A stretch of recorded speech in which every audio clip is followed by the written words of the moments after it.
मौज़ूद सामीन, मैं मुश्ताक अहमद वानी, साबिक़ सदर शोबा उर्दू बाबा गुलाम शाह बादशाह यूनिवर्सिटी राजौरी जम्मू व कश्मीर, आपकी खिदमत में अपनी एक ताज़ा तहरीर करदा कहानी आदि ही मौत का जश्न पेश कर रहा हूँ। मुझे उम्मीद है आप इसे गौर से सुनेंगे।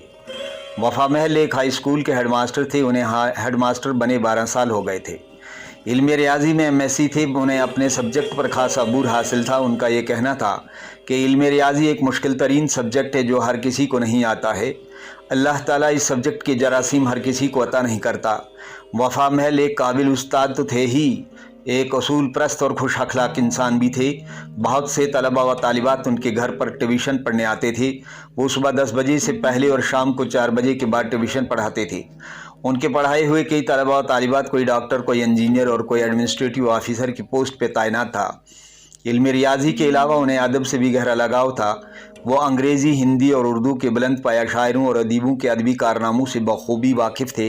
अपनी तहरीरों और तकरीरों में वो अक्सर मौका महल के एतबार से बड़ी उम्दा अशार से अपनी बात को बहुत मौसर बनाते थे। वो दरस व तदरीस को इबादत से कम नहीं समझते थे। वो सफाई, सच्चाई, लिखाई, पढ़ाई और अच्छाई पर जान छड़कते थे। गर्ज़े के एक बेहतरीन मुदरिस के तमाम अवसाफ उनमें मौजूद थे। वो अपने इलाके एक मशहूर और काबिल तरीन मुदरिस तस्लीम किए जाते थे। 15 अगस्त और यौम जमहूरिया के मौके पर जब वो स्कूल में निज़ामत के फ़राइज़ अंजाम देते तो तलबा व तालिबात और अवाम उनसे बहुत मुतासिर होते। वफ़ा महल एक पुरवकार मुदरिस की हैसियत से तलबा और लोगों के दिलों में घर कर गए थे, लेकिन हाय वक्त के दरिया में बहते बहते अब वो हुस्न व जवानी खो चुके थे। अपनी सर्विस में अब तक वो 18 स्कूलों में तालीमी खिदमत अंजाम दे चुके थे। उनकी जिस भी स्कूल से ट्रांसफ़र हो जाती तो वहाँ के तलबा व तालिबात रोने लगते। उनके जाने से एक सोगवार सा माहौल पैदा हो जाता। वो अक्सर तलबा को ये बात समझाती कि तब्दीली कुदरत के कानून में शामिल है। हम मुलाजिम हुक्मनामों का एहतराम करते करते बिलाखर सुबकदोश हो जाते हैं। स्कूल में जब कभी दो मुदर्रिसों के दरमियान किसी बात पर नोक झोंक हो जाती और वो एक दूसरे से बातचीत करने के बजाय अपने दिलों में रंजिश पालने लगते तो मास्टर वफ़ा महल उन दोनों में सुलह करवाते और आपस में गले मिलवाते। तब उन्हें बहुत मसरत होती और यूँ महसूस करती कि जैसे वो किसी बहुत बड़े इम्तिहान में कामयाब हुए हों। हेडमास्टर बनने के बाद भी उनके मिजाज में कोई भी अकड़ दाखिल नहीं हुई थी। वो तुम, तेरा और तू ऐसे अल्फाज इस्तेमाल करना बहुत मायूब समझते थे। बस हर किसी को आप और जी कहकर पुकारते थे। यहाँ तक कि वो अपने स्कूल के सफाई कर्मचारी धोलू राम को भी तू कहकर पुकारना मायूब समझते थे। गवर्नमेंट हाई स्कूल मेहराबगढ़ में वफ़ा महल को बहैसियत हेडमास्टर काम करते 5 साल हो गए थे। इस स्कूल में 400 से ज़्यादा तलबा ज़ेर तालीम थे। 28 असातिज़ा के अलावा 3 क्लर्क, 2 लेबॉरेटरी असिस्टेंट और 3 चपरासी भी थे। मॉर्निंग असेंबली में जब वफ़ा महल हेडमास्टर तलबा को अखलाक व किरदार पर लेक्चर देने लगते तो तमाम असातिज़ा और तलबा व तालिबात हमतन गोश उनको सुनते। वो उन्हें हयात व कायनात के कई असरार और रमूज़ समझाने लगते। हफ्ते में एक बार स्कूल में देसी घी का हलवा और नमकीन चाय पिलाने की रिवायत उन्होंने ही कायम की थी। तलबा की लिखाई, पढ़ाई, सफाई सुथराई, खेल कूद और नज़्म व ज़ब्त पर वो ध्यान देते थे। लेकिन अब उनकी रिटायरमेंट को 1 साल रह गया था। वो जब अपनी गुज़श्ता 32 साल सर्विस पर ध्यान देते तो उन्हें यूँ लगता कि जैसे वो कल ही गवर्नमेंट सर्विस में आए हों। तब उन्हें वक्त के गुजरान का एहसास अंदर ही अंदर नोचने लगता। उनके पूरे वजूद में एहसास एक दर्द करब बनकर सरायत कर जाता कि दिन, महीने, साल गुजरते जाएंगे और मेरा वजूद एक नाकरा वजूद की सूरत इख्तियार कर लेगा और फिर एक वक्त आएगा कि बेबसी व बेसरो सामानी का आलम मुझे घेर लेगा। वफ़ा महल जहाँ अपनी सर्विस के 32 साल पूरे कर चुके थे, वहाँ बकिया 1 साल भी गर्दिश रोज़ शब में गुजर रहा था। एक रोज़ वो अपने ऑफिस में बैठे किसी हद तक मगमूम हालत में थे। उनकी रिटायरमेंट को आज कुल 2 महीने बाकी रह गए थे। उन्होंने अपनी टेबल की ड्राल से आर्डर बुक निकाली। उसमें दिन के 2 बजे के बाद तमाम स्टाफ के साथ मीटिंग का आर्डर लिखा और टेबल बेल बजाई। चूनीलाल चपरासी उनकी खिदमत में हाजिर हुआ। उन्होंने उसे आर्डर बुक पकड़ाते हुए कहा, ये लीजिए, इस पर सब के दस्तखत करवाइए और कह दीजिए कि आज 2 बजे के बाद ऑफिस में मीटिंग है। 2 बजे के बाद तमाम स्टाफ मेंबरान बारी बारी वफ़ा महल हेडमास्टर के सामने कुर्सियों पर बैठना शुरू हुए। जब सब ऑफिस में आ गए तो वफ़ा महल ने सबको मुखातिब करते हुए कहा, दोस्तों और साथियों, आज की मीटिंग का बुनियादी मकसद ये है कि मैं आपको ये एहसास दिलाना लाजमी समझता हूँ कि हम सब वक्त के दरिया में बह रहे हैं। मेरी रिटायरमेंट को 2 महीने रह गए हैं, लिहाजा आप मुझसे जो भी अपना दफ्तरी और कागजी मसला हल करवाना चाहते हैं वो मेरे सामने ले आइए, ताकि मेरे जाने के बाद आपको किसी भी तरह की मायूसी और परेशानी का सामना न करना पड़े। वफ़ा महल ये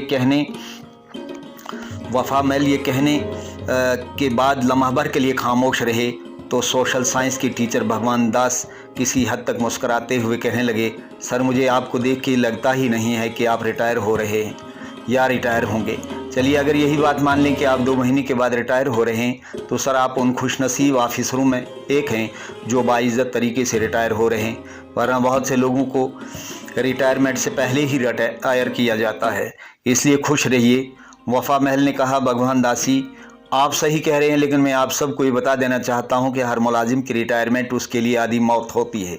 वो अभी इतनी ही बात कह पाए थे कि अंग्रेज़ी पढ़ाने वाली उस्तानी शशिकला बीच में बोल उठी, सर आपने रिटायरमेंट को अपने ऊपर बहुत ज़्यादा सीरियस लिया है, हर चीज़ वक्त के साथ बदल जाती है।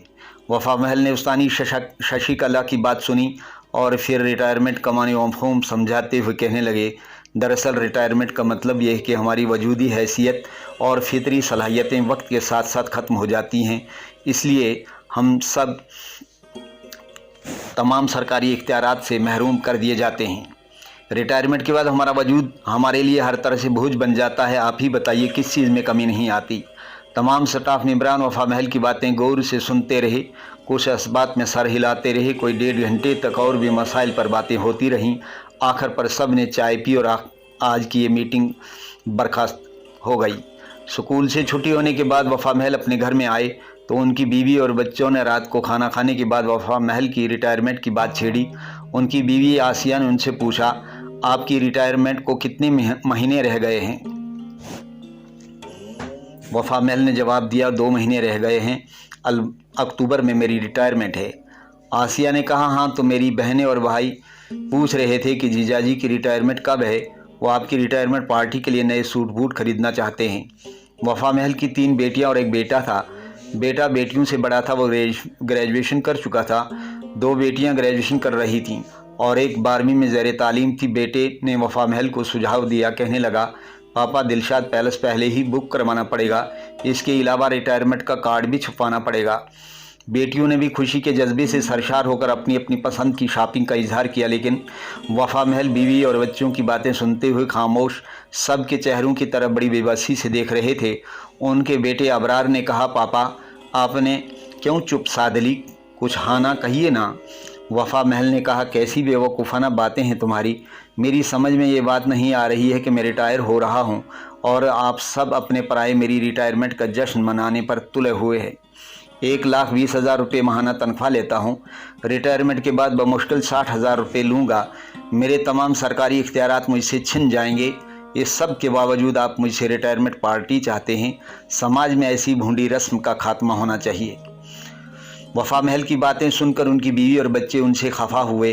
बीवी ने कहा, आपने रोज़ रोज़ रिटायर थोड़ी होना है, ये भी एक मौका है अपनों और पराइयों के साथ मुलाकात का। बेटे ने कहा, पापा हर चीज़ को नफ़ा और नुकसान की नज़र से देखते हैं, ये नहीं सोचते बगैर रिटायरमेंट पार्टी के लोग क्या क्या ताने देंगे, क्या क्या बातें करेंगे। वफ़ा महल के बहुत कुछ समझाने के बावजूद उनकी बीवी और बच्चे इस बात पर अड़े रहे कि उनकी रिटायरमेंट पार्टी हो के रहेगी। वफ़ा महल ने बदले नाख्वास्ता दिलशाद पैलेस बुक कराया। पेशगी के तौर पर दिलशाद पैलेस के मालिक को 50,000 रुपये दिए, अपनी रिटायरमेंट का कार्ड छपवाने के लिए भेज दिया। तकरीबन 200 आदमियों को दावतनामा भेजना तय पाया। 31 अक्टूबर को गवर्नमेंट हाई स्कूल मेहराबगढ़ के स्टाफ मेंबरान ने वफ़ा महल को एक शानदार पार्टी दी। तकरीबन हर स्टाफ मेंबर ने उनके औसाफ बयान किए। 31 अक्टूबर का दिन वफ़ा महल के लिए एक यादगारी दिन था।